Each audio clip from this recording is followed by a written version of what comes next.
ከዛ ሰዓት ካለ ጥያቄ ጠይቃለሁ፣ ከሌለ ደግሞ ችግር የለውም። በሌላ አንድ ጊዜ ምስክርነት እኔም አለኝ። ምስክርነት ስትይ እኔም ፕሮግራሜን ረስቼው ነበር። ዛሬ 3 ሙስሊሞች ተጠምቀዋል። አንዷ ከእፎይ የመጣች ነች። እፎይ አስተምሯት ወደኛ ጋር እንድትመጣ በኮሜንት አይታ ነው። መጠመቅ ፈልጌ ነበረ የት ነው ማገኘ ስትለው አይ እዛው ቄሶች ጋር ሂጂና ተጠመቂ ምናምን ብሎ ይላታል መሰለኝ ኮሜንት ላይ እንትን ላይ ላይቭ ላይ። ከዛ ያው ምክንያቱም ላገኝህ ስትለው መቼም እፎይን ማግኘት አይቻልም፣ ከባድ ነው። እሱም የሚገኝ ሰው አይደለም። 3 ሙስሊሞች አንድ ላይ ሆነው ዛሬ አስጠምቄያለሁ። እግዚአብሔር ይመስገን፣ በጣም ደስ ብሎኛል። አንድ ሴትና 2 ወንዶች ሊያውም እዚህ ጋር ጥቁር ምልክት ያለባቸው ሲሰግዱ በእስልምና ሃይማኖት ውስጥ ሆነው ሃይማኖታቸውን በደንብ አድርገው የሚያከብሩ የነበሩ ወንድምና እህቶች ናቸው። ከዛ በደንብ አድርገው ተምረው የሃይማኖት ትምህርት ኮርስ አስተምሬያቸው ጨርሰው ዛሬ ተጠምቀዋል። ወደ ስላሴ ማህበር ተጠቃለዋል። እህተ ጊዮርጊስ አስካለ ማርያምና እህተ ጊዮርጊስ አስካለ ማርያም ትናንትና የተጠመቀችው ፕሮቴስታንት ነች። ይቅርታ እሺ፣ ትናንትናም የተጠመቀች እህት አለች ከፕሮቴስታንት እምነት። በጣም ደስ ይላል። እህተ ጊዮርጊስ የዛሬዎቹ ኃይለ ገብርኤልና ወልደ ይቅርታ እንዳልተሳሳት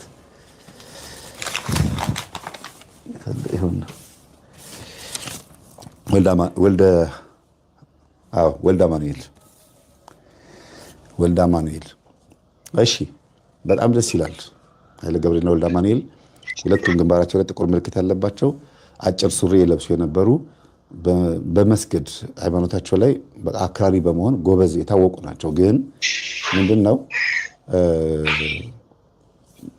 በቃ ማዳመጥና ማስተዋል የሚፈልጉ ልጆች ናቸውና ጀስት በቃ ከእስልምና ሃይማኖት ወደ ክርስትና መጡ ማለት ይሻለኛል ብለው መጡ ማለት ነው።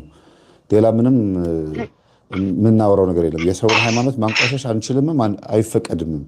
ግን ከክርስትና ወደ እስልምና ደስ ይለኛል ብሎ እንደሚሄደው ሰው ደስ በቃ እዛ አምላኬን አግኝቼዋለሁ ብሎ የሚሄድ ሰው እንዳለ ሁሉ ከእነሱ ደግሞ ወደኛ መጥተው ጌታ ኢየሱስ ክርስቶስን ተቀብለው ስመ ክርስትና ተሰጥቷቸው እንደዚህ ስንሰማ በጣም ደስ የሚለው። እስቲ እዚህ ውስጥ አሁን 823 ሰው አለ። ሁሉም ሰው እጁ ላይ ባለው ስልክም ሆነ በቴሌቪዥን ብሎ ይጻፍ። ሁሉም ሰው የጻፋችሁም ሁላችሁም ጻፉ። በጣም ነው ደስ የሚለው። እህታችን ምስክርነት አለኝ ባትል ኖሮ ረስቼው ነበረ። በእርግጥ መሀል ላይ እንኳን ትዝ ይለኛል። ለምን ማለት አይቀርም። እሺ መምህርዬ፣ ከ2 ዓመት በፊት ገብቼ ነበር። እኔም ከእስልምና ነው የመጣሁት። በጣም ደስ ይላል። እኔ እኮ አሁን አላውቅም። እዚህ ጋር እኮ ምንም ድንገት እኮ ነው አሁን ምስክርነት አለኝ ስትይ ነው ደስ ያለኝ። ይሄንን እልልታ ስክሪን ሪከርድ አድርጉት። ይሄን እልልታ ስክሪን ሪከርድ አድርጉት። እንዳይቋረጥ ስክሪን ሪከርድ ይሁን የማደርገዋለሁ። ድምፅ ሊኖረው ይገባል። ቴሌግራም ቢሆን ኖሮ ሁላችን ክፈቱን እል ነበር። እንግዲህ ሌላ ምን እላለሁ? አዎ በእውነት በጣም ደስ ይላል። ከ2 ዓመት በፊት ሳልጠመቅ ገብቼ አዋርቼ ነበረ። ስደት እያለሁኝ ሳልጠመቅ ነው ያዋራሁ ነበር። እሺ እና ካዋራው በኋላ እንደውም ተማሪዎች ሁሉ ኮሜንት ጽፈውልኝ ደስ የሚል ኮሜንት ለቅዱስ ቁርባኑ ያብቃሽ ምናምን እያሉ ነበር። ከመሰከርኩ በኋላ እንደውም ከሴትዬ ጋር ያው የእግዚአብሔር ፍቃድ ሆኖ ተጋጨንና እንዲገባ ሆንኩኝ ወደ ኢትዮጵያ። ከዛ በኋላ ቀጥታ ገባሁኝ። ቀጥታ እንደገባሁኝ የወንቅሸት ገዳም ነው የገባሁት። ከዛ እዛ ገብቼ ክርስትና ተነሳሁ። ከዚህ እንደገባው ማለት ነው። እልልታው እንዳታቋርጡት ፕሊስ፣ በማርያም ኮፒ ፔስት እያደረጋችሁ ቢያንስ ለ5 ደቂቃ ያክል እልልልልልል አድርጉት። ይጨናነቅ። ድምፅ የሌለው ጩኸት ማለት ይሄ ነው እልልታ። እሺ ከዛም በኋላ ያው ከዚህ እንደገባው ከዚህም በፊት ላይ ያው ስለረሳው እንጂ ቤተሰብ ጋር ተጣልቼ ነበር። ያው ወደዚህ እምነት በመንጣጤ ተጣልቼ ነበረ። ያው ቅዱስ ገብርኤል ጋር ሄጄ እሱ መቼም አይጥለኝም እና የህይወት አጋሪንም ይሰጠኛል። በቃ እሱ የፈቀደውን ብቻ እኔ ልጠመቅ ክርስትና ልነሳ፣ ምናልባት አይታወቅም፣ በህይወትም መኖርም አለ ብዙ ነገር አለና ከመጠመቄ በፊት ምንም ነገር እንዳይፈጠር ብዬ ተጠመቅኩኝ። ከዛ እዚህ ስደት እያለሁ ቅዱስ ሚካኤልን ተስዬ ከሆነ ልጅ ጋር አስተዋውቆኝ ከሱ ጋር ወራ ነበረ። ከዛ ገዳም ገብቼ እዛ ሱባኤ ይዤ 8 ወር ከተቀመጥኩኝ በኋላ እዛው ከገዳሙ ሳልወጣ ቅዱስ ገብርኤል የህይወቴን አጋሪ ሰጥቶኝ እዛው በቅዱስ ቁርባን ተጋባው ማለት ነው። በጣም ደስ ይላል። ድምፅ ቢኖር እዚህ ጋር ሁሉም ሰው እዚህ ጋር ቢገባ ድብልቅልቅ ይል ነበር እልልታው። በጣም በእውነት ተገብቶኝ አይደለም እኔ ሳይገባኝ ነው ይሄ ሁሉ የሆነልኝ በገዳሙ በደጁ። በእውነት የራሴ ብዙ ችግር አለኝ እና እግዚአብሔር ግን ያው አልጣለኝም። ከቤተሰብ ግፊት ቢኖርም እግዚአብሔር ግን ረድቶኝ አግዞኝ ያው እዛው በቅዱስ ቁርባን ተጋብተን የት እሄዳለሁ ብዬ ሳስብ እግዚአብሔር ደግሞ መንገዱን አዘጋጅቶ ያው ከባለቤቴ ጋር ከገዳሙ ወጣውና ያው ሄድኩኝ ማለት ነው። በጣም ደስ ይላል። ይሄ ደስ የሚል ነገር ነው። ግን እስቲ ወደዚህኛው ጋር ባጭሩ ከመምጣትሽ በፊት ቢያንስ ወደኋላ ሄድ እንበልና ልክ ልትጠመቂ ስትይ አካባቢ ያለውን ስሜት ንገሪኝ እስቲ። ልጠመቅ አካባቢ መምህርዬ ከዚህ እንደገባውኝ ቶሎ ለመግባት ቸኩዬ ነበር እና እንደው አባቶች የሚያቆዩኛል ብዬ በጣም ጨንቆኝ ቶሎ በቤተ መቅደስ ውስጥ ገብቼ የሆነ ነገር ለማየት ነው የቸኮልኩት። ምንድነው በቃ ለእኔ አዲስ ነው አይቼም ስለማላውቅ ምንድነው እነሱ ቤት ውስጥ ያለው ምናምን ብዬ ነበር ያሰብኩት እና ክርስትና ልነሳ የገባው ቀን በጣም ነው የፈራሁት፣ በጣም ነው የጨነቀኝ። ከዛ ለብቻችን ቅዳሴ ውስጥ ሳይገባ ለብቻችን አይደል ስርዓት የሚፈጽሙልን እስክንጠመቅ እና እዛ ጣኑ ምናምን ሲያመጡ የሆነ ከሆነ ሀገር ወደ ሆነ ሀገር እየሄድኩ ያክል ነው የተሰማኝ። ከሌላ ሀገር ወደ ሌላ ሀገር እየሄድኩ ያለው ነው የተሰማኝ። ከዛ በኋላ ቅዳሴው ገባ ከተጠመቅኩኝ በኋላ ሌላ ሰው ነው የሆንኩት። የአይምሮዬ ምናምን እንዴት ሳይሆን በቃ የሆነ አይምሮዬ ክፍት ብሎ እንደ ሰው ማሰብ ጀመርኩኝ። በቃ አይምሮዬ በጣም ክፍት ብሏል። ፍርሃት የለም፣ ጭንቀት የለም። ከዛ ውስጥ ገባው። ቅዱስ ቁርባኑን ከተቀበልኩ በኋላ እርግጥ ይሆናል፣ እርግጥ መረጋጋት፣ በቃ ስክን አልኩኝ። በቃ እርካታ አገኘሁ። ከምንም በላይ በቃ እርክት ነው ያልኩት። አይምሮን የሚያልፍ ሰላም የሚሰጠው ማን ብቻ ነው? ጻፍ እስቲ። ማን ነው? ወይ መምህርዬ፣ በእውነት እኔ የምር በፊት በጣም ቀና ነበር በእናንተ። እውነት ለመናገር ስደት ከመጣሁኝ አብዛኛውን እንዲሁም ይሄን መዝሙር ከግራና ከቀኝ የሚለው መዝሙር እሰማለሁ በፊትም፣ ግን ያው ውስጤ እንደዚህ ስለሚለኝ እንጂ ወድጄው ምናምን አይደለም እና በቃ እረፍት ነው ያገኘሁት። በእውነት ከምነግርህ በላይ በጣም እርፍ ነው ያልኩት። ሁለተኛ ደግሞ እዛው ትዳር የፈጸምኩ ጊዜ እዛው ባለቤት የሚዛው እንትን በምን ሰዓት ያው አይነ ጥላውን ስላለ በጣም ተርበት ብቻ ነበረ። በቃ የሆነ ውስጤ ጩሄ እያለኝ ሁላ ነበርና ግን እግዚአብሔር ፈቅዶ ይህም ስርዓቱ ሲፈጸም ብቻ ላይ የሆነ እርካታ ነገር አለ። አሁን እኔ በእስልምና ሃይማኖት እያለሁኝ ምንም እርካታ የለኝም። እርካታ ምንድነው ብትለኝ አላውቀውም። ዝም ብሎ መሄድ ነው እና ወደዚህ ስመጣ ግን እረፍት ነው ያገኘሁት። ዛሬ ላይ እኔ አርፌ ደስ ብሎኝ ነው የምኖረው እና ያው የመንፈሱ ውጊያ ቢኖር መቼም ጸጥ ብሎ ዝም ብሎ አይመለከተኝም እና እግዚአብሔር ይመስገን። አይምሮን አሁን ትመሰክሪያለሽ። እሺ እስቲ እንስማ። እስቲ አሁን እንደዚህ ፈታ ያለ አነጋገር ካለሽ፣ ጥሩ አንደበት ካለሽ አብረን እንላለን። የምለውን ነገር ራስሽ ትመሰክሪያለሽ። አይምሮን የሚያልፍ ሰላም የሚሰጠን ማን ነው? ክርስቶስ፣ ኢየሱስ ክርስቶስ ብቻ ነው። የድንግል ማርያም ልጅ ኢየሱስ ክርስቶስ ነው። መዳን በሌላ በማንም የለም። ከሰማይ እንድንበት ዘንድ የተሰጠን አንድ ስም አለ። እሱም ማን የሚለው ስም ነው? ኢየሱስ ክርስቶስ። ጎበዝ፣ ኢየሱስ ክርስቶስ። ይሄ እጅግ በጣም ዋና ሀሳባችን ነው። ከዛ ደግሞ በደሙ ቤዛነት አጥቦን ገዝቶን ከጠላት እጅ ላይ በደሙ ዋጋ ገዝቶን በነፃ እንዲሁ ያዳነን ማን ነው? ኢየሱስ ክርስቶስ። ኢየሱስ ክርስቶስ። በቃ ይበቃሻል። በጣም አመሰግናለሁ። እግዚአብሔር ይወድሻል። ቅዱስ ቁርባን እንደተቀበልሽ በአብ ወልድ መንፈስ ቅዱስ ከብረሽ በህይወት መዝገብ ላይ ስምሽ ተጽፎ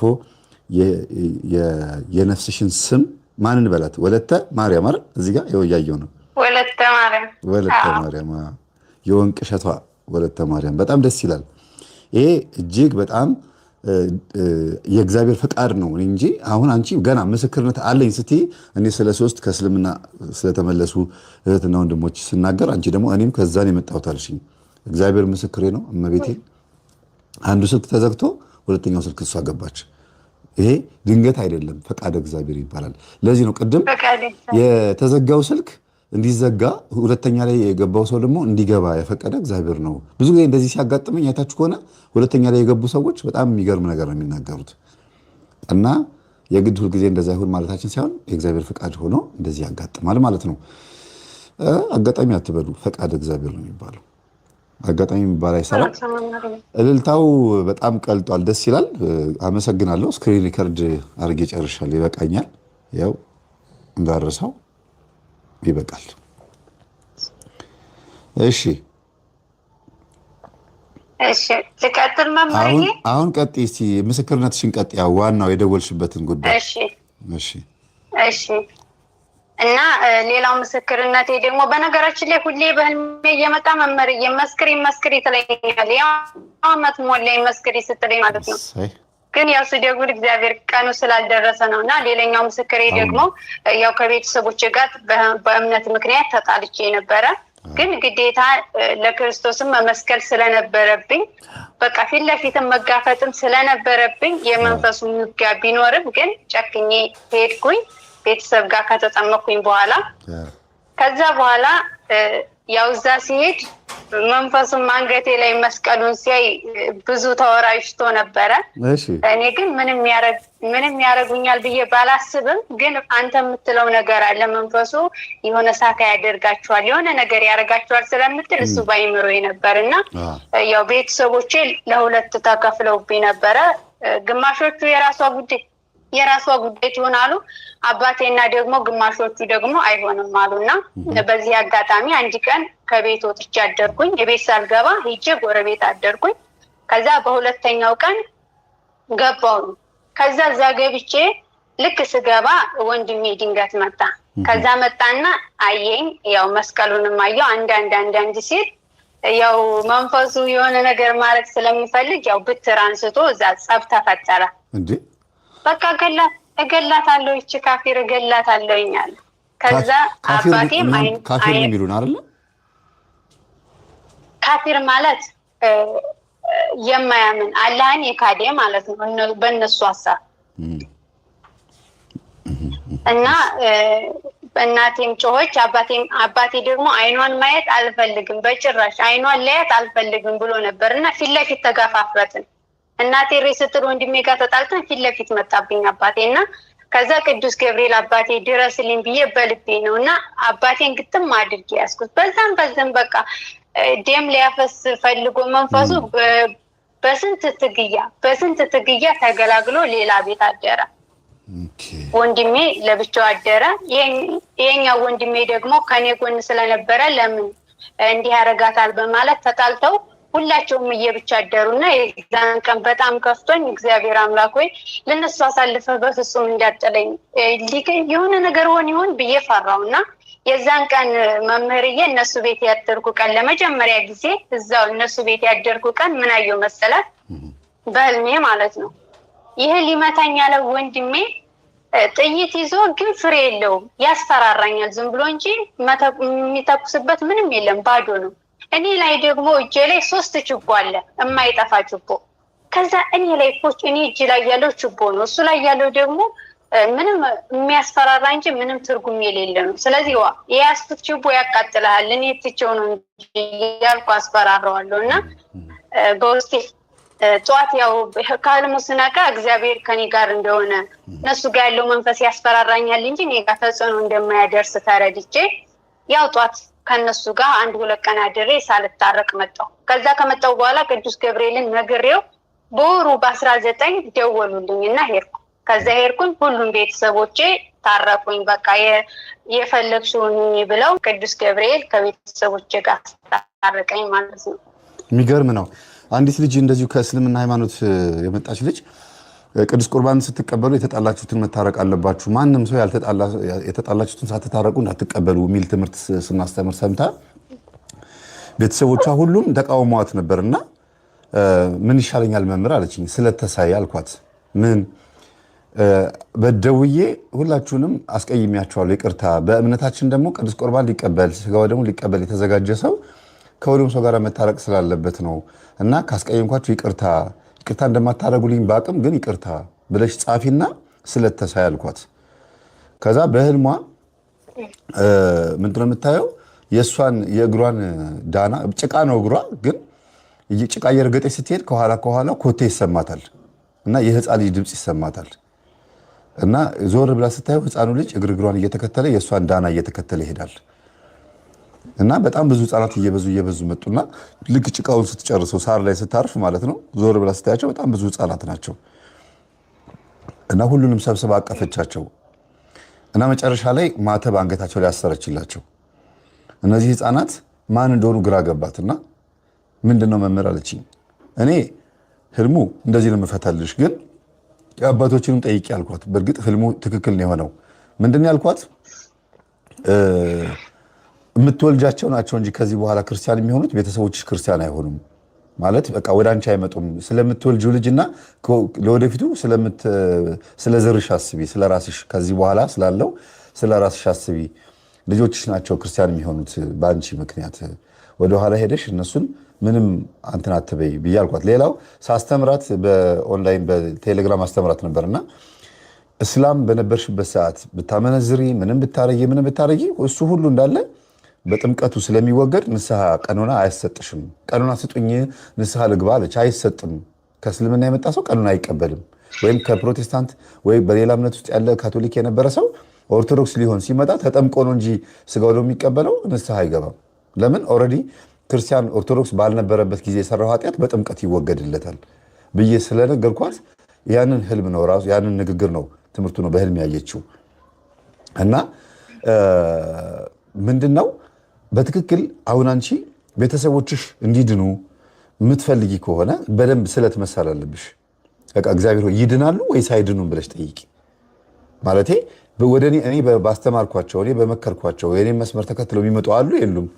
ምክንያቱም ይህን ስትይ ድንገት የሚመጣ ኖሮ አንቺ ቸል ብለሽ በቸልተኝነት ያችን ነፍስ ልትታያት ትችላለሽ። እና እንድታግዣት ያችን ነፍስ የምትመጣ ነፍስ ካለች እንድታግዣት ስለት መሳል አለብሽ። አዎ አለች ብሎ ወይ ያሳይሻል ወይ ደግሞ ምንም የለም ብሎ ያሳይሻል ማለት ነው። እና ይሄንን በዚህ ሀሳቡን በዛው ልንገርሽ ብዬ ነው። እሺ ሌላ ካለሽ?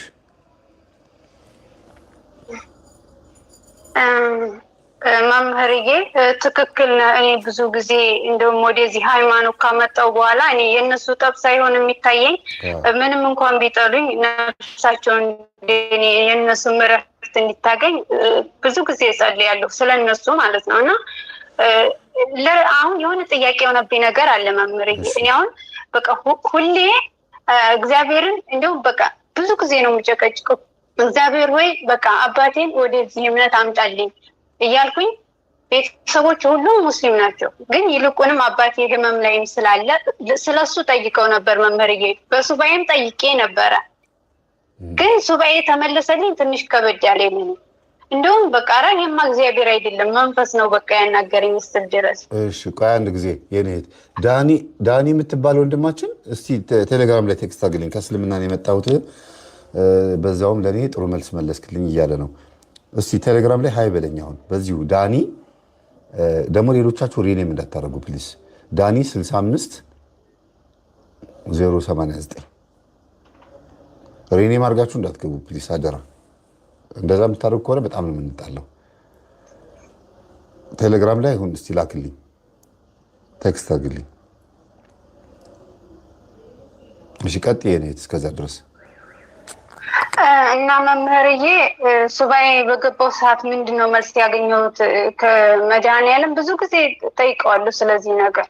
ከዛ የሱባኤ ዕለት ምንድነው መልስ ያገኘሁት? እኔ ወደ ቤተሰቦች ቤት እየሄድኩኝ እጸልያለሁ እና እግዚአብሔር ሆይ አባቴን ማርልኝ፣ አባቴን አድንልኝ እያልኩ እጸልያለሁ። እና እዛው ቆምኩበት ድምፅ ነው በአካባቢ ይመጣና ከዛ እንደገና እኔ ላንቺ ካሰብኩኝ እኔ ላንቺ ባስብ አባትሽን ነበር የምወስደው፣ ግን አንቺ ስለምትወጁ ላንቺ ብዬ ነው ያስቀመጥኩት እንጂ ላንቺ ባዝን አባትሽን ነበር የምወስደው ይለኛል። ከዛ አረ የማ መንፈስ አይደለም መንፈስ ነው እግዚአብሔር አይደለም ብዬ በማግስቴ ነው መልሼ ስጠይቅ ለምን እንዲህ አልከኝ? እግዚአብሔር ወይ አባቴን እንዴት አንተ ቢሞት ይሻላል ቢኖርልኝ ነው እንጂ የሚሻለኝ ለምንድን ነው እንደዚህ ያልከኝ ብዬ ስጠይቅ አባቴን ምን ሲያረጋየሁት መምህርዬ አባቴ እዛው ተወለድኩበት ሰፈር ማለት ነው በጭቃ እያርቦለቦለ ቁራዎች ይሰራል። ከዛ ቁራዎች ይሰራና እነዛን ቁራዎች እፍ ይላቸውና ነፍስ ሰርተው ብር ብለው እኔ ወዳለሁበት ስደት ነው ያለሁት አሁን ወደ እኔ ይመጣሉ እና ሲመጡ በአየር ላይ እርግቦች ነጭ እርግቦች ወደዛው መለሷቸው። ከዛ እኔ ቁሜዛው እንደ እነዚህ ምንድን ናቸው ብዬ ስል ቀጥ ብዬ ሳይ የማርያም መቀነት ቁልቁል እንዲ ዚግዛግ መጥቶ ቀጥ ስል በዚግዛጉ በማርያም መቀነቱ ሸቅቤ ሳይ የአብርሃምን ስላሴ ያቸዋለሁ ወደ ርቀት ሰማይ ላይ እና ከዛ ምን ይሉኛል ወዴታች ፈተናሽ እንዲቀልልሽ ወዴታች አትመልከቺ፣ ይህ ወደ ላይ ተመልከቺ፣ ይህ ወደዚህ በዚህ ሌላ ሀገር አለ ብሎኝ እንደዚህ እጃቸው በአንድ ሳይድ ነው የሚሄደው እና ይህ በዚህ ሀገር አለ በዚህ ብሎኝ ሌላ ሀገር አለ በዛ ላይ እና ወዲያው ባንኜ ግን ህልሙን ራሴ ፈታው። ይሄ እንደዚህ ካየውማ እነዛ ቁሮዎቹ መንፈስ ናቸው ማለት ነው። ደግሞ ያው ከሙስሊም ቤተሰብ ካለው ጫት እየቃሙ ከእምነቷ መልሳት ስለሚሉ እነሱ ይሆን ብዬ አሰብኩኝ። ያው ስለሚፈትነኝ ብዙ ጊዜ ጎበዝ። አይ ጥሩ ነው፣ አፈታትሽም ራሱ ጥሩ ነው። ግን ያየሽው ነገር ግን የሚገርም ነው። ስላሴን በርቀት አየሻቸው? እንደዚህ ለመጀመሪያ ጊዜ ነው ወደ ላይ ነውና ያየሁት ወደ ላይ ወደ ሰማይ። መጀመሪያ ማርያም መቀነቷ ወደ ታች መጣችና ቀጥ ስል የአብርሃምን ስላሴ ያየኋቸውና ፈተናው እንዳይበረታብሽ ወደ ላይ ተመልከች፣ ወደ ታች ታየሽ አትችይም ፈተናውን ወደ ላይ ተመልከች፣ ይኸው በዚህም እኮ ሀገር አለኝና ወደ ላይ ሀገር አሳዩኝ። ክፍት ብሎ እንደዚህ ሰማው ላይ ያለ ክፍት ብሎ ሌላ ሀገር አለ። በጣም የሚገርም ነው። እውነት እግዚአብሔር ይወድሻል ታድለሽ እያሉሽ ነው። እኛ እንኳን አላየናቸው። አረ ከሌላ እምነት የሚመጡት መምህር ስለማናምን ይመስለኛል እግዚአብሔር ብዙ ጊዜ ምልክት ያሳየናል። ልክ ነው። ከሌላ እምነት የመጡትን በምልክት ነው የሚያሳያቸው። ጎበዝ፣ ልክ ነሽ። በጣም ይገርማል። እሺ ከመጣሽ በኋላ ጾም፣ ጸሎት፣ ስግደት፣ ፈተናው ከዛ ቀጥሎ ደግሞ የክርስቶስ ስራ ደግሞ በአንቺ ህይወት ላይ አዲስ ነገር ካለ ከጋብቻው ቀጥሎ ደግሞ መምህርዬ እኔ በህይወቴ ደስተኛ ነኝ። አላውቅም እግዚአብሔር ፍቅሩን በውስጤ ነው ድምድም ያደረገልኝ። ያው ከዚህ በፊት ወደ ክርስትና ሃይማኖት ስመጣ መግቢያዬ ላይ ተፈታትኖኝ ነበር። መግቢያዬ ላይ ወደ እምነቱ ለመግባት ክርስቲያን ሁኜ አንገቴ ላይ መስቀል ሆኖ በቤተሰብ ጋር መሄድ ማለት ለኔ ሞት ያክል ይሰማኝ ነበር። ግን በጣም በምፈራ ሰዓት የዛኔ መብርሃን አንገቴ ላይ ያለውን መስቀል ሳላስብ ክርስትና ሳልነሳ በፊት ክርስቲያን ከሆንኩ በኋላ ሆኛለሁ ካልኩ በኋላ በፍርሃት ሙስሊም ሆኛለሁ ብዬ ነበረ። ፈርቼ ማለት ነው ለሰው ላፍ ብዬ ለሰው ብዬ ከዛ በኋላ ገና አልተጠመኩም። እኔ መብርሃን መጣ እዛ ስደት እያለሁኝ መታ አጥምቃኝ ክርስትና አንቺ ካሁን በኋላ ሙስሊም አይደለሽም ክርስቲያን ነሽ ብላኝ መስቀል አንገቴ ላይ አስራልኝ ጥፍሬን ቆርጣኝ ልብስ አልብሳኝ ሄደች። ከዛ ወዲህ በቃ በእምነቴ እንዲህ ወለም ዘለም ምናምን ነገር አልልም። በስግደት ልስነፍ እንጂ በእምነቱ ላይ የጥርጥር መንፈስ እንደምትለው አሁን ያዛ መንፈስ የጥርጥር አለ አይደል? እሱን ሁሉ ተወገደልኝ። እሷ ካሰረችልኝ በኋላ እሷ መስቀሉን ካሰረችልኝ በኋላ የጥርጥር መንፈስ ምናምን የለም። እንደው ከክርስትና ሃይማኖት ሌላ እምነት አለ ብዬ ውስጤ እንኳን አይወላውልም። የሚያምረኝም ነገር ምንም የሆነው በእኔ ኃይል አይደለም። አነጋገርሽ ራሱ ደስተኛና እርግጠኛ ነሽ። በጣም መምህር የምታወሪው ነገር ላይ ኔትወርክ እየተቋረጠ ነው መሰለኝ። የምታወሪው ነገር ላይ እርግጠኛና ደስተኛ ነሽ። ምናልባት ኮርስ ትምህርት ተምርሻል ብዬ ተስፋ አደርጋለሁ አይደል? መምህርዬ ኮርስ ትምህርት መማራለሁ። ብዙ ጊዜ እኔ ገና ወደ እምነቱ ስመጣ ፈትኖ የነበረ ትምህርት ለመማር እና እግዚአብሔር ብዙ ጊዜ በምልክት ነበር ሲመራኝ የነበረው። ሁሉም በምልክት አሁን አልፈልግም። አሁን ምልክት ማየት አልፈልግም። ግን በፊት በምልክት ነበረ ሁሉ ነገር እና በዛን ሰዓት ፍጹም እምነቴ ፍጹም ይሆንልኛል። ትምህርቱን ስማረው ዛሬ ላይ ያየሁትን ነው የምማረው፣ የተማርኩትን ነው የምማረው። ያኔ እንደ ክለሳ ነው ይሆነልኝ ለኔ።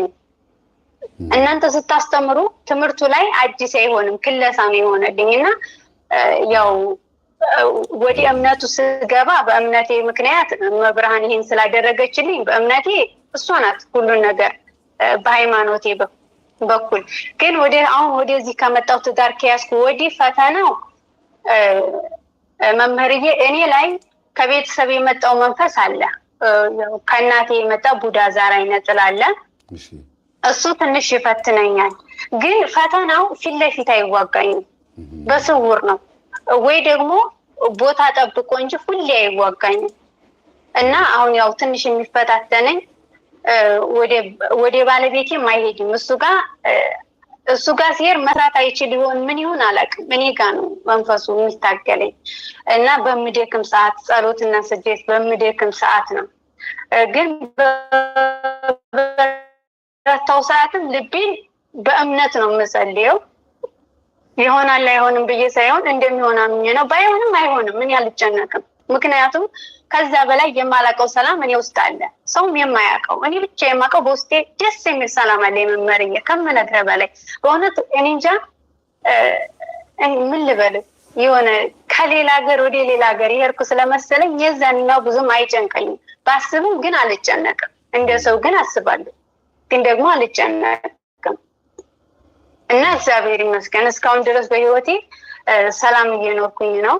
ግን መንፈሱ ሲላክ ይመስለኛል፣ ሲመጣ ይመስለኛል። ጠብቆ ወይ በወር ወይ በ15 ቀን አሁን ሳኩ ብዬ ሊያስከፋኝ ይፈልጋል። ይገርማል በጣም።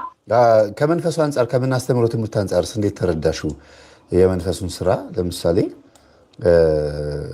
በእስልምና ሃይማኖት ውስጥ በነበርሽበት ሰዓት የበላሽ የቡዳ መንፈስ ካለ ማለት ከእነሱ ባይሆንም ኦልሬዲ ክርስቲያን ሳትሆኚ በፊት የነበረው መንፈስና አሁን ከሆንሽ በኋላ ያለው ልዩነት እንድትነግሪኝ ነው። ወይ መምህርዬ፣ በነገራችን ላይ ያንተ ትምህርት የጠቀመኝ ምንድነው? ከእምነቱ በፊት ስለ መንፈስ ስለገባኝ ነው እምነቱን ያወቅኩት። እምነቱ ገብቶኝ ሳይሆን መጀመሪያ ስለ መንፈስ ስላወቅኩ ነው ወደ እምነቱ የመጣሁት እንጂ እምነቱን አውቄ ሳይሆን መንፈሱን አውቄ ነው መጀመሪያ። አንተ የምታወራው ነገር ሁሉ እውነት ነው። እውነት ነው ያልኩህ እኔ በህይወቴም ስለተከሰተ ነው። እኔ አሁን በዛ እምነት እያለሁ መምህርዬ በእስልምና ሃይማኖት ውስጥ እያለሁኝ አንድ ቀን ጠንቋይ ቤት ሄድኩኝ ማለት ነው። ለመጀመሪያ ጊዜ አንዲት ቀን ናት ሄድኳት። አንዲት ቀን ጅንሳቢ የሚባል ቦታ ነው። እሷ እኮ ነች አንዲት ቀን ጉድ የምታረገን እኮ። አዎ ጅንሳቢ። ከዛ እኔ መምህርዬ እግዚአብሔርን ከድሮም እግዚአብሔር ስለሚፈልገኝ እንደው አላውቅም፣ ነፍሴ እውነት ፈልጋለች።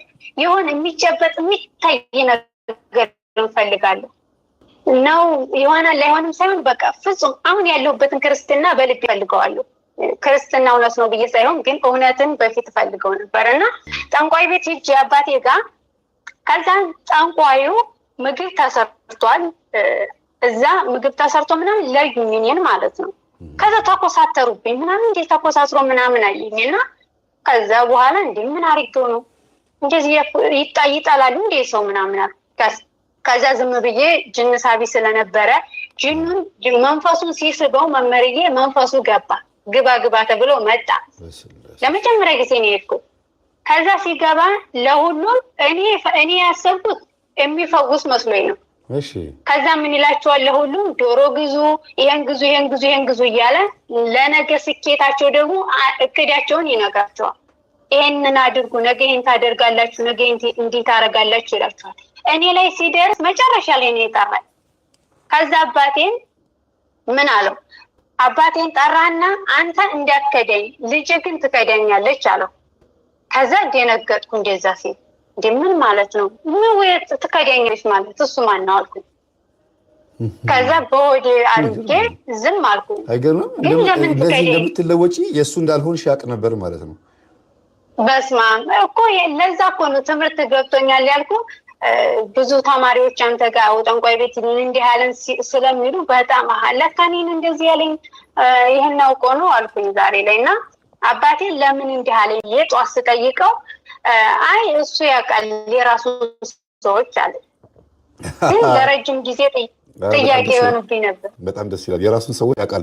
ይሄ ሁሌ የምናገረው ያው 8 ዓመት ሙሉ በዩቲዩብ ጠንቋይ ቤት የእግዚአብሔር ልጆች ሲሄዱ ራሱ ጠንቋዩ ነው የሚነግራቸው አትምጭብኝ ሂጂ ውጭልኝ ብሎ። እነሱ ግን አይገባቸውም ብዬ ነው የምናገረው ሁልጊዜ። በጣም መምህርዬ በጣም ነው የሚያውቀውና እኔ ከልጅነቴ ጀምሮ መንፈሱ በጣም ነበር። በህልሜ ራሱ ያስፈራራኛል። ከሰፈር ልጆች እያሯሯጠኝ ያድር ነበር። ከሰፈር ልጆች ዛሬ ላይ ዞር ብዬ ሳየው ማለት ነው ከሰፈር ልጆች እያሯሯጠ ይለየኛል። አብሶ ወደ ክርስትና ሃይማኖት ልመጣ አቅራቢያ ጊዜው ሲደርስ ሰዓቱ ሲደርስ በጣም ነበር መንፈሱ እኔን የሚዋጋኝ ማለት ነው። ሌሎቹን ያው እዛውም ስላሉ ይሆን አላውቅም፣ ግን መጀመሪያ እኔ ነበር። በህልሜ ይዋጋኛል። ብዙ ጊዜ በህልሜ ይመጣል። እዛ ቤት ራሱ አንድ ቀን መምህርዬ ወደ ቤት ስገባ እባብ አይቼ አላውቅም፣ እፈራለሁ። ከዛ አየሁት እባቡን ከቤት ሲወጣ። ከዛ ድንግጥ አልኩና እንደ ሰው ዝውር ብሎ አየኝ። የሆነ እንዴት ነው መገልመጥ ነገር እንዴ እባብ እንደ ሰው እንዴት እባቡ እንዲህ ይላል ብዬ በጣም ኖርማል ትክክለኛ በቃ ይሄ በየድንጋዩ ምናምን የሚገኘው እባብ ነው ወይስ መስሎሽ ነው? ምስል እንትን ነው? ኧረ መምህር የድንጋይ ውስጥ የሚገኝ ነው። ግን እኔ ድንጋይ ውስጥ የሚገኝ ነው አየሁት። ወንድሜ ጋር ነበርኩ። ወንድሜ አፉን ያዘው፣ አፉን ዝግት ታደረገው፣ መነጋገር አልቻለም። እኔ ግን እንደ ምንድን ይሄ እባብ አይደል ለምንድን ነው የሚያኛል? ከዛ አባቴ ሲመጣ ነገር ነው ኧረ እዚህ እኮ እባብ እንትን ብሎ ምናምን አልኩ።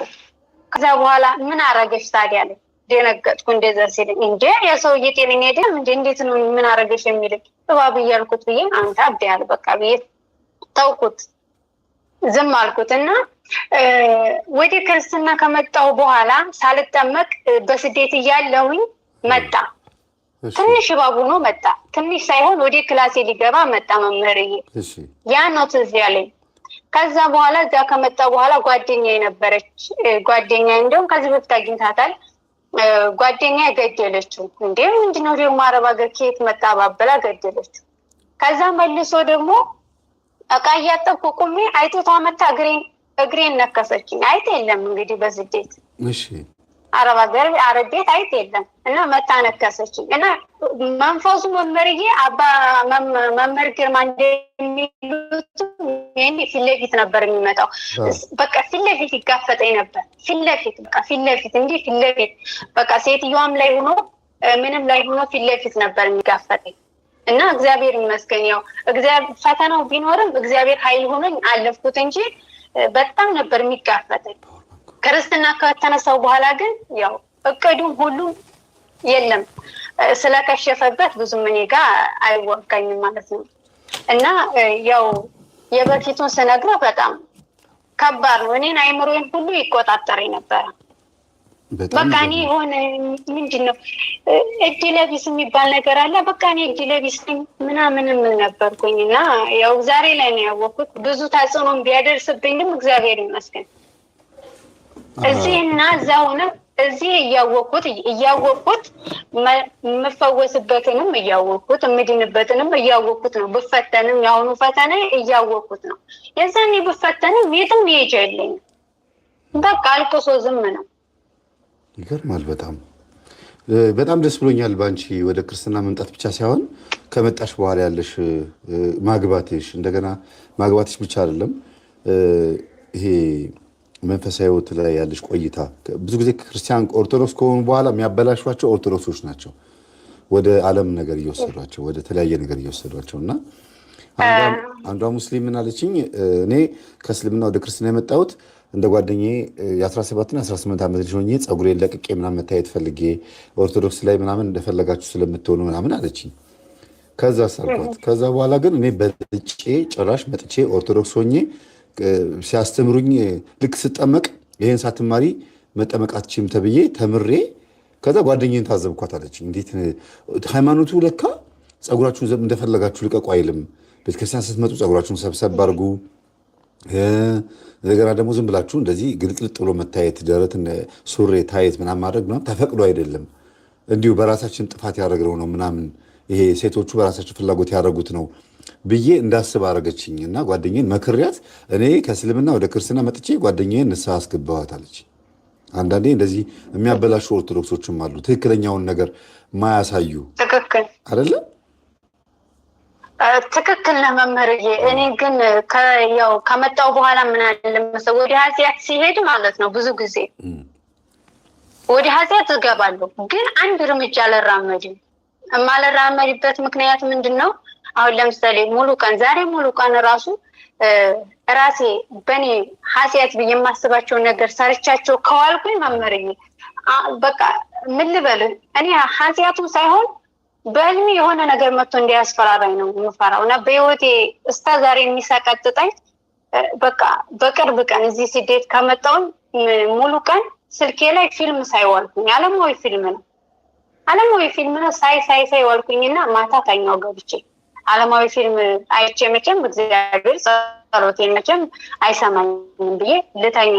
ከዛ እንዲታኝቼ እንቅልፍ ሳይወስደኝ መድኃኒዓለም እንደዚህ ጎኔ መጥቶ መምህርዬ ጎኔ መጥቶ እንዲጁ ዘርግቶ መጥተው እነዚህ እጁን የወጉት ማለት ነው ቢስማሩን ይዘው ቸው ሲያረጉት ብዬ ብድጋ ጎኔ እንዴት ያስሰው ነበር። በስመመን እንዴት ነው አሁን መንፈስ አይነ ጥላ ሲጫነን በስመመን እንደምናየው እንደዚህ ጎኔና ብዙ ጊዜ ወደ ኃጢአት ሲሄድ ተሰቅሎ ምናምን ያዋለው እና በቀን ሰላማዊ ቶሎ መልሳለሁ ደነግጣለሁ። ምክንያት ክፍተት አላገኝም። አይ ደስ ይላል። እንደዚህ ምልክት ካሳየሽ ቶሎ ብለሽ የመመለስ ድልም ይኖርሻል። ግን ደግሞ በምልክት ለጊዜው ነው እንጂ ሲያስተምርሽ የነበረው አሁን ለምን ይጎስምሽ እንደነበር ለምን ምልክት ያሳይሽ እንደነበረ ዋናው ትምህርት ስለገባሽ ያን ያክል እንደ ድሮተኛ በምደክም ሰዓት ነው እሱንም ሲጀምር ልጠፋ ስል ነው እንጂ ማየው ብጠነክር አላየውም። በምጠነክር ሰዓት አሁን አላየውም።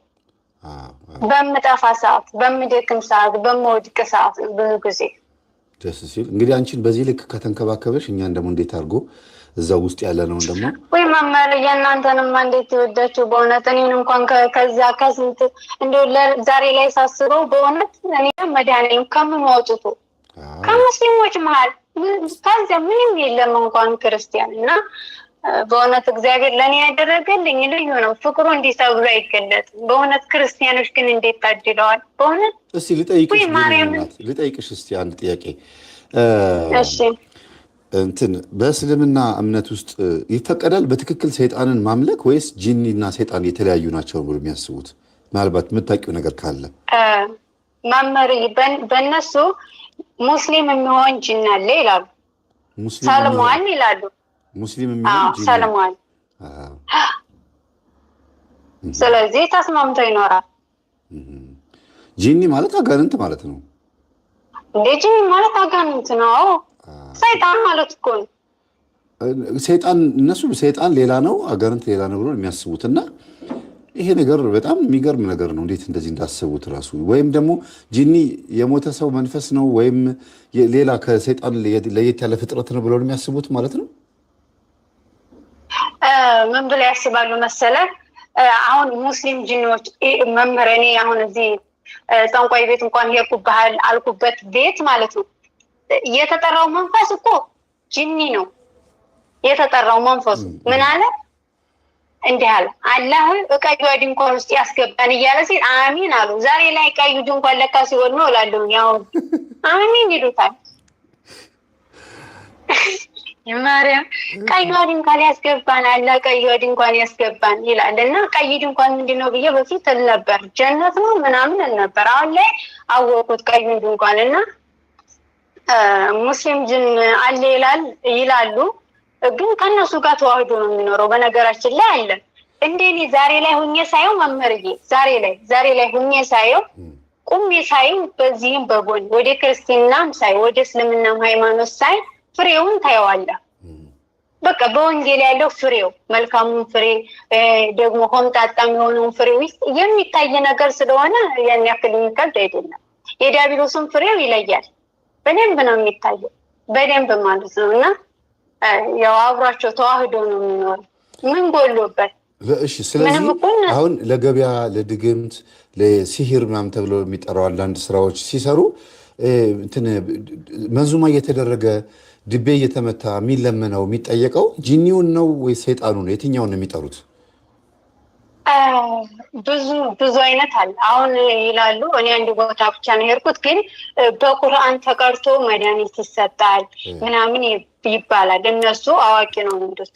አይ የሚያግዛቸው ይሄ አስማት፣ ድግምት፣ የገበያ ምናምን ለሌላም ለተንኮል ወይም ለጥሩ ነገር ሊሆን ይችላል።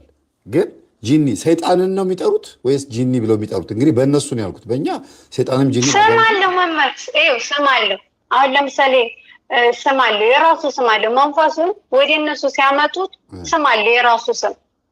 እሺ። እና በስሙ ነው የሚጠሩት።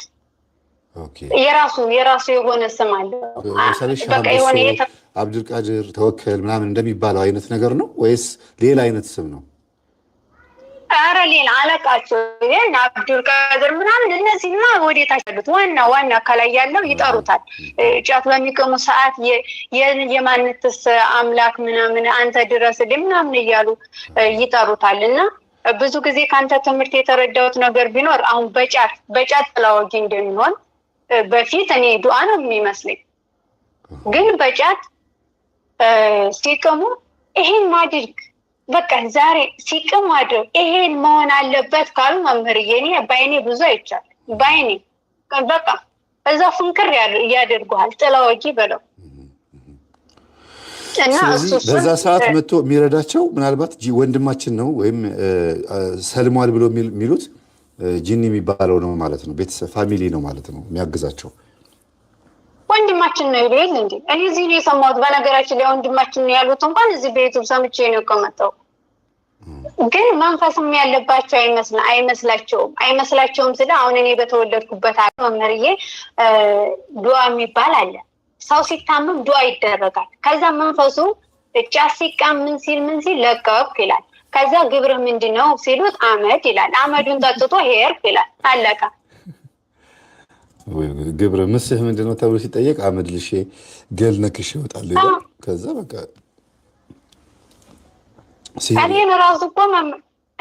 ለእኔን ራሱ መመርዬ እኔ በእስልምና ሃይማኖት እያለሁኝ እመብርሃንን ለያት ሂጄ ማለት ነው ቤተክርስቲያን ገብቼ ስወጣ ጥላወጊ ነው የላከብኝ።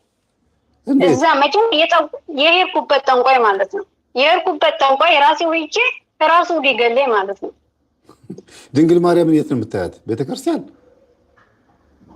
እመብርሃንን ቤተክርስቲያን ያት ነበር እና ሰማዕቱ ቅዱስ ጊዮርጊስ አለበት ሂጄ ጠዋት ሂጄ አይቻት ከዛ ተመለሱ። ስመለስ ቁጭ ብዬ ልክ እንደ ጦር በጀርባ ያወጋኝ እና ቁጭ ያልኩበት ደም ፈሰሰኝ። እንዴ በስመ አብ ይገርማል።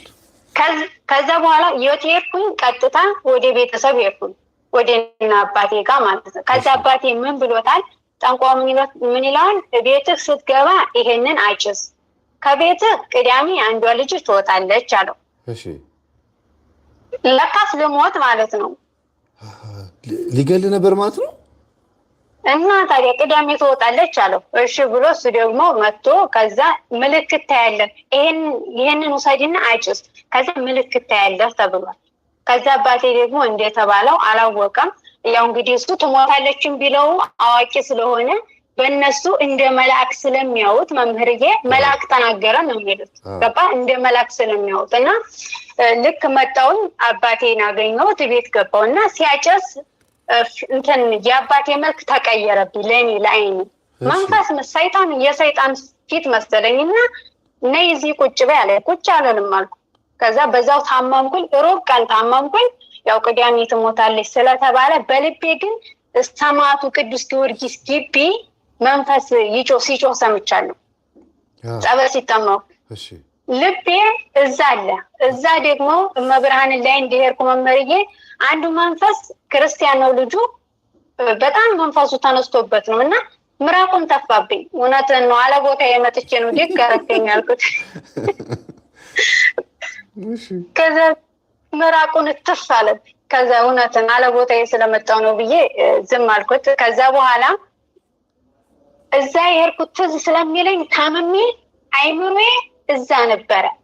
ስለተስለናል እያሉ ሲያወሩ ሰማለው ምናምን። ግን ይሄ መስቀሉ እንደ መስቀል የምጠላው ነገር አልነበረኝም።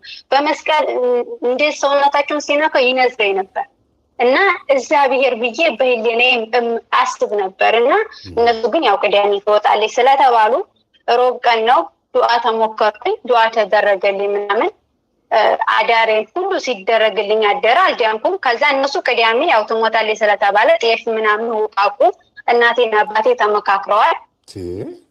ማለት ከዛ እንደምትሞቺ ቆይ የሄዱት ለምንድን ነው? ቆይ መጀመሪያ የታመምሽው ሄደው አይደል እንዴ እነሱ? ለኔ አይደለም የሄደው አባቴ ለራሱ ነው። ለራሱ ማም ሄዶ መድኃኒት ቅጠል ምናምን ይሰጡታል ይዞ ይመጣል። ከዛ ሲመጡ ጀርባሽን ወጋሽና ወደቅሽ እዛው ደም መታሽ። ጣንቋው ምን ይለዋል? በኋላ ነው ያወራኝ እኮ ከዲያንኩ በኋላ ነው ያወራኝ። በፊትማ አላወራኝም። ይሄን ጭስ ይዞ መጥቶ ይሄንን ወስቲ አጭስ፣ ይሄን ስታጭስ ምልክት ታያለ ከቤት ቅዳሜ አንዷ ልጅ ትወጣለች አለው።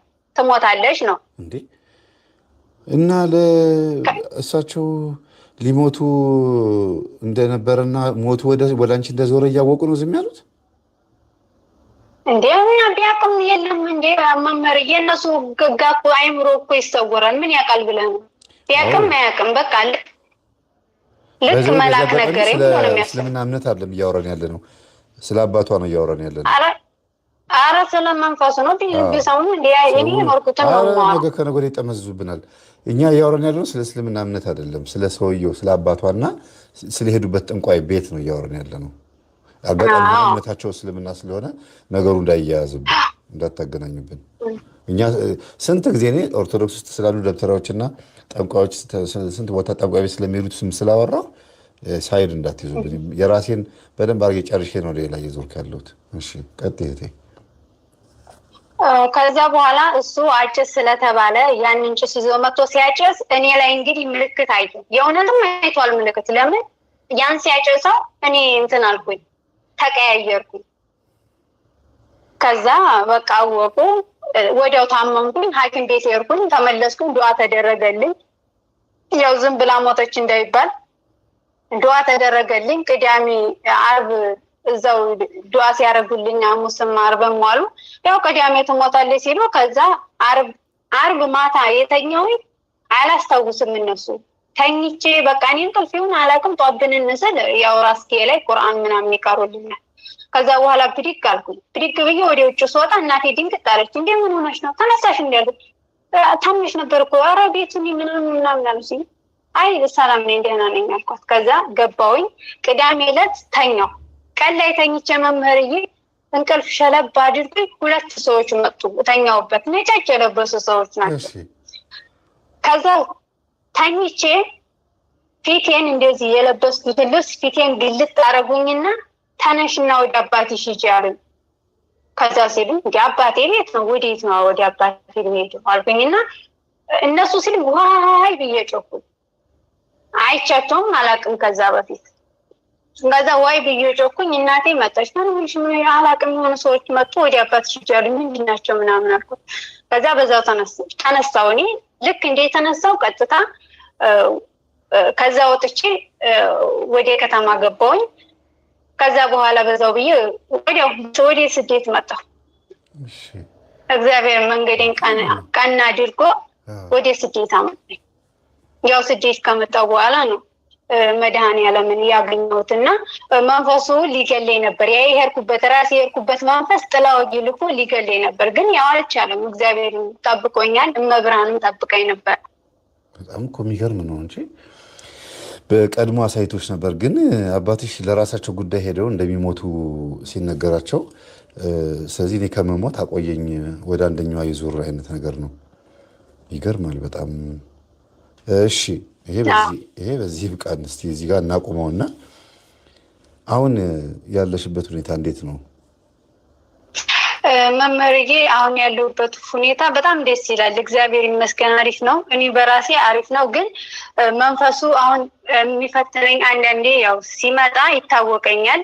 ጫት በሚቀሙ ሰዓት አንተ የምትለው ነገር ስላለ ምልክቱን በደንብ ያለኝ እና አሁን ላይ ምንድነው እየፈተነሽ ያለው ብትለኝ ባለቤቴን ስራ ሳጣው መንፈሱ ማለት ነው።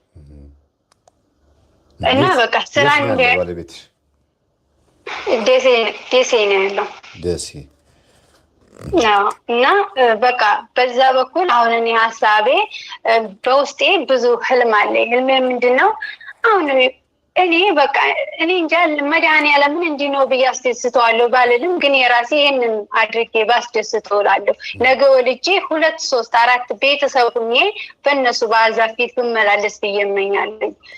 ምክንያቱም ባፌ ባልመሰክር እንኳን በልቤ በአንገት ያለው መስቀል የእሱ እንደሆንኩ ይመሰክራልና ብዙ ህልም አለኝ። እና ያንን ስለሚያውቅ እኔም አሁን በስደት ነው ያለሁት። ባለቤቴ ስራ እንዳይዝ ብዙ ነገር ይከላከለዋል። እና እሱም ደግሞ በመንፈሳዊ ጠንከር ያለ ነበረ። ግን የመንፈሱ ውጊያው ደግሞ በጣም አልገባውም።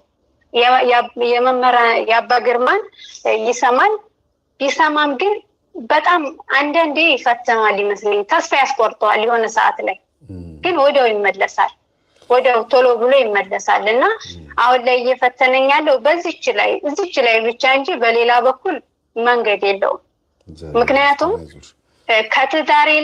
ትዳሬም ላይ ቢል ምንም አልቻለም። በትዳሬ ምክንያት ባለቤቴን ምንም እንትን አይለውም። በዚህ በትዳሬ ሰላም ነኝ። መልካም ሰው ነው ማለት ነው።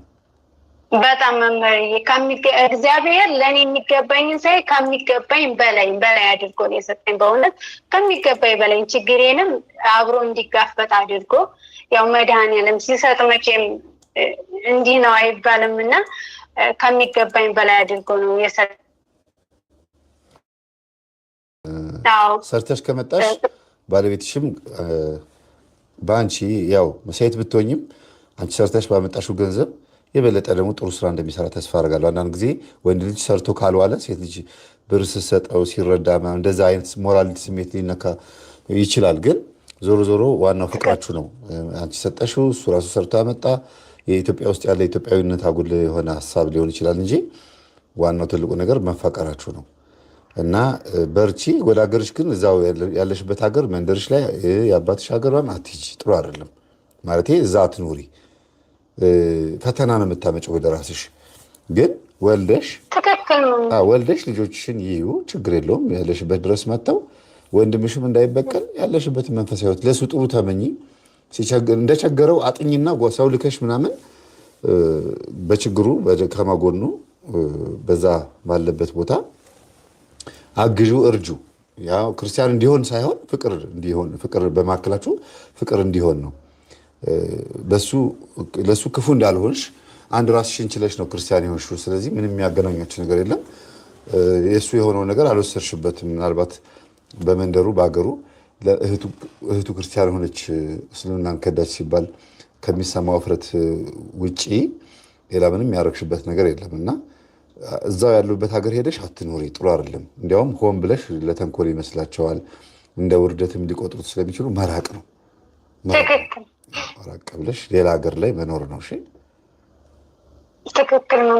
ያው እኔም እንደዛ እያሰብኩ ነው። ምክንያቱም ከዚህ በፊት እዛ በመመለስ ሰዓት መንፈሱ ይሆን አላውቅም በጣም ይዋጋኛል። ደግሞ አንዳንዴ ዝም ማለት ይሻላል። ተከራክሮ መፍትሄ ስለሌለ እንዲህ ነው ብሎ እንዲህ ነው ብዬ ማሳመን ደግሞ አልችልም። ብዙ ጊዜ እግዚአብሔር ልብን ካልሰበረ ከባድ ነው እና ብቻ በሌላ እግዚአብሔር ይመስገን እኔ አሁን ላይ ይሄን የጎደለኝ ብዬ የምለው ነገር የለኝም። በአንድ ቦታ ብቻ ነው እንጂ ክፍተት እንትን የሆነብኝ። ይሄ ደግሞ በጊዜ የሚሆን ነው። በሌላ ነገር ግን እግዚአብሔር ይመስገን ሁሉንም ግን እኔ በእውነት በርትቼ ጠንክሬ ሳይሆን ትዳሬንም ቢሆን እግዚአብሔር እየጠበቀልኝ ነው እንጂ በእኔ ኃይል በእኔ ጸሎት አይደለም። እግዚአብሔር በቃ እሱ እየጠበቀልኝ መብርሃንም እየጠበቀችልኝ ነው እና አሁን ደግሞ ያለሁት ስደት ነው። በሚገርም ሁኔታ መምህርዬ አንድ ምስክርነት ልስጥና እጨርሳለሁኝ። ሰዓት በጣም ፈጀኝ።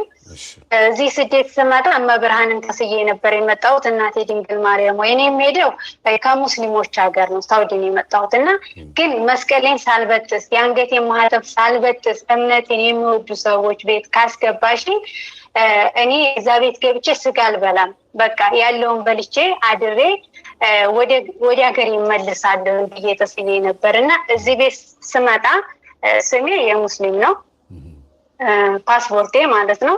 ግን ያው መስቀል አለኝ አንገቴ ላይ። ሲያው ሙስሊም ነሽ ክርስቲያን አሉኝ። ሙስሊም ናት እኮ ብለው ነው የተመረጥሽው ሲሉኝ አይ እኔ ክርስቲያን ነኝ አልኳቸው።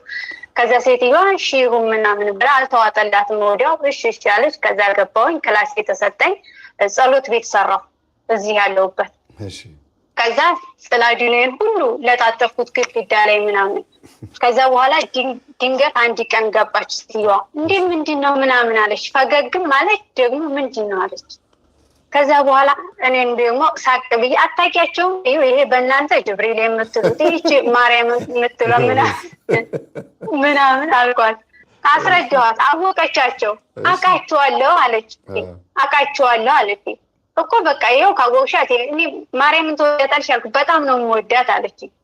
ትወጃታለሽ? አሁን እወዳታለሁኝ አለች። ከዛ እና ምንድነው የምትሰሪው እዚህ አለች። እሰግዳለሁ እጸልያለሁ። እስኪ አሳይኝ ስትሰግጂ ስትጸልይ አለች። ከዛ አሳየኋት። ስሰግድ ስጸልይ አሳየኋት። ከዛ እንዴ ክርስቲያን ይጸልያል እንዴ አለች። እንዴ ለምን አይጸልይም? እኛ እንጸልያለን እንሰግዳለን አልኳት። ከዛ ነበር ማለት ነው ይሽ እንዴ እኔ ቤት የማመጣቸው ክርስቲያኖች ግን ጸሎቱን አያውቁም፣ ስግደትም የለም፣ በቃ ምንም ነገር የለም። አንቺ ያንቺ እምነት የማን ነው? የማን ያለች? የእስራኤል ነሽ አለች። አዎ የእስራኤል ነኝ አልኳት። አዎ የእስራኤል ነኝ አልኳት። ከዛ በኋላ በጣም ደስ ይላል። የሚሰግድና የሚጸልይ ሰው በጣም ነው የምወደው አለችኝ። እና እመብርሃን ነበረች። ቢገርም እህቶቿ ሲመጡ የእህቶቿ ሰራተኞች ሲመጡ ከኢትዮጵያ እኮ መሬም መጣለች ሂዱ ይዋት ፎቅ ናት ትላለች። እና በጣም ጎበዝ ከኢትዮጵያ መሬም መጣለች ፎቅ ናት ተዋት እያለች እና እየሄዱ ይጎበኟታል። መብርሃንን ያዋታልና ለመብርሃን ልዩ ፍቅር አላት ሴትዮዋ።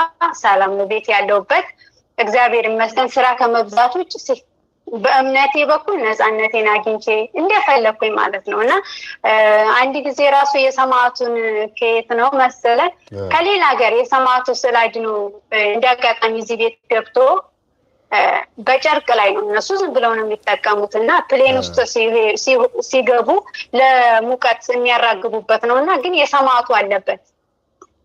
ከዛ ሳየው ቤት ውስጥ ሳየው የዛን ቀን ደግሞ ያየሁት ቀን ሰማዕቱን ታቦት በሚወጣበት ያመቱ ነበር። እንዴት ቤት ምን ይሰራል አልኩት። ሲያንጠልጥዬ ልጅቷ ጋር ምን ያደርግላችኋል? ይሄ እኮ ክርስቲያን ነው፣ ለምንድን ነው ያመጣችሁት እዚህ አልኳት።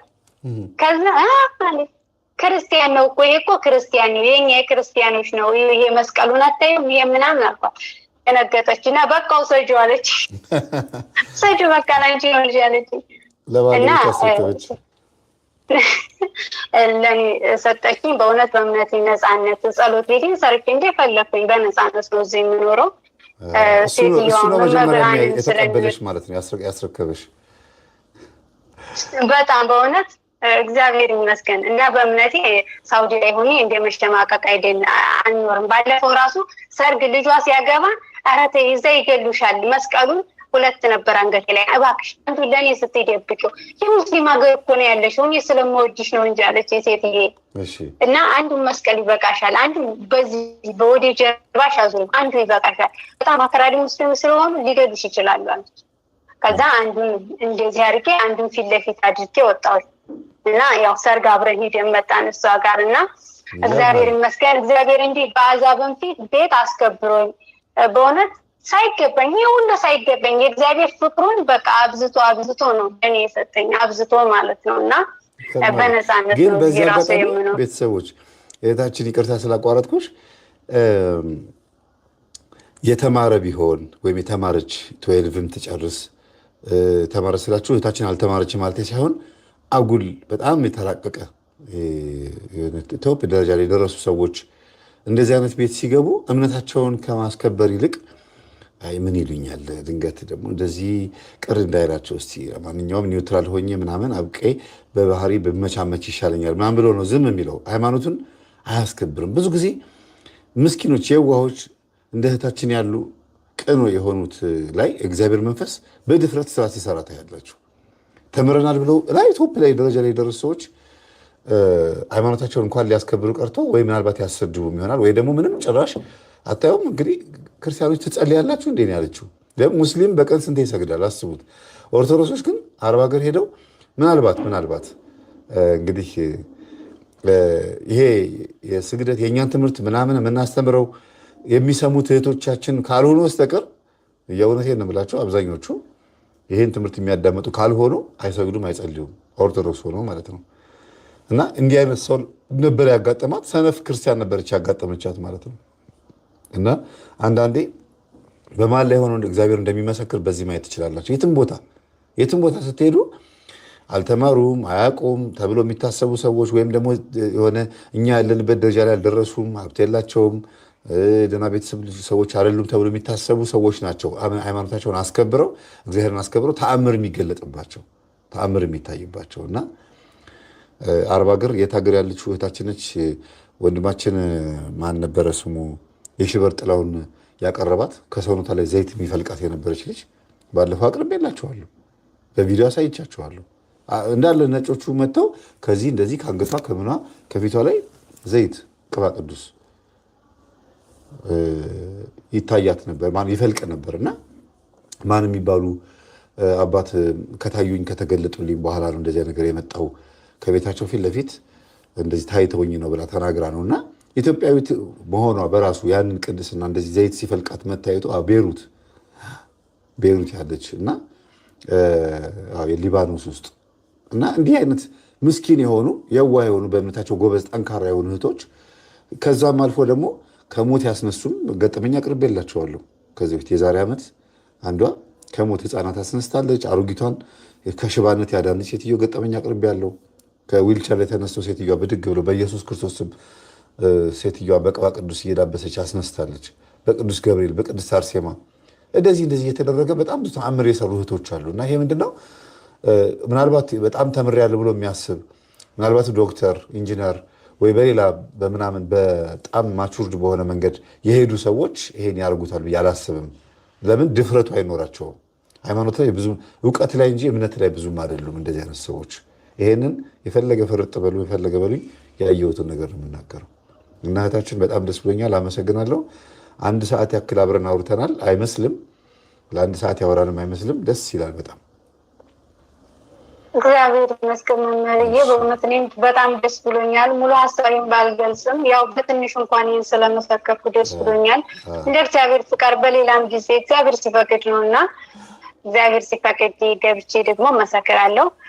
በእውነት መምህርዬ እኔ እንጃ ክርስቲያኖች በመሆናችሁ ደስ ይበላችሁ። የምር ነው። በዚህ ውስጥ ያለውን ሰላም በዛንኛው በፊት ሁኜ ሳስበው በስመ አብ እኔ እንጃ ክርስቲያን መሆን እንዴት መታደል ነው በእውነት እኔ እንጃ።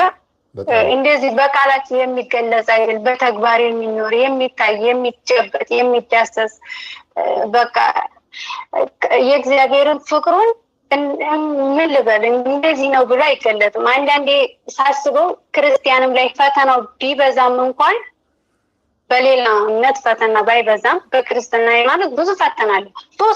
ውስጥ ነው ራሱ በሰው ለራሱ ውቅ ያለበትና እውነት ስላለ ነው ዛሬ ላይ ሳስበው እውነት ስላለ ነው። እና በእውነት ክርስቲያን ስለሆንኩ እኔም ከእናንተ መሀል ስላለው አሁን ክርስቲያን ስለሆንኩ በአንገቴ ላይ ማተቤን አስሬ በእውነት ደስተኛ ነኝ መምህር። እግዚአብሔር የተመሰገነ እግዚአብሔር ያክብርልን።